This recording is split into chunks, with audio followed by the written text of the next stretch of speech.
Bonjour à tous. Beaune frappe fort cette année. La pièce de charité des Hospices de Beaune a trouvé preneur à 400 000 € lors de la 165e vente des vins. L'argent sera reversé à des associations au profit de l'enfance et du handicap. Deux lots de bâtards Montrachet ont également atteint 400 000 €. Un acheteur chinois a décroché le lot avant un banc bourguignon collectif. Nouvelle nuit d'incendie à Autun en Saône-et-Loire. 2 voitures ont été incendiées au quartier Saint-Andoche. C'est le deuxième incendie de véhicules en moins d'une semaine dans la ville après 5 voitures détruites jeudi au quartier Saint-Pantaléon.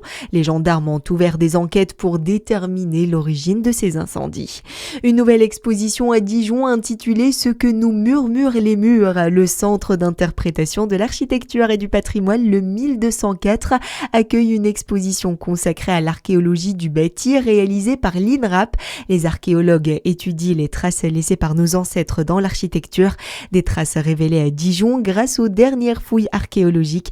Au micro de Charlie Chauvasson, Emmanuel Laborier, archéologue à l'INRAP Bourgogne-Franche-Comté, espère bien faire encore des découvertes miraculeuses. Pour une fois, nos couches, elles sont dans les constructions et on trouve entre autres des objets qu'on trouve plus rarement dans la terre, comme des objets en bois, des restes de végétaux, de cordes, et tout ça du XIVe siècle. Pour ce qui reste de Dijon, l'INRAP, c'est l'archéologie préventive, donc chaque chantier de construction sur lequel les services de la DRAC Bourgogne-Franche-Comté nous feront intervenir peuvent apporter leur lot de découvertes nouvelles. Pourquoi pas un jour une mosaïque de l'Antiquité dijonnaise? Il y en a dans d'autres villes de la région, il pourrait y en avoir une à Dijon. Vous pourrez y voir jusqu'au 4 janvier les trésors des fouilles archéologiques menés sur la tour lors du chantier de rénovation du musée des Beaux-Arts. Dans le reste de l'actualité, les recherches doivent reprendre ce matin en Ardèche.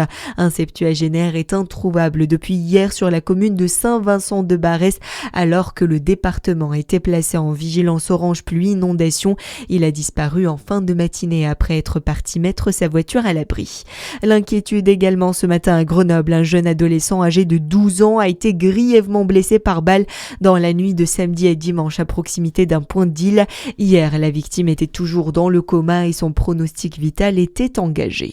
Un mot de sport et d'abord du foot. En Coupe de France, Monceau décroche son billet pour le 8e tour.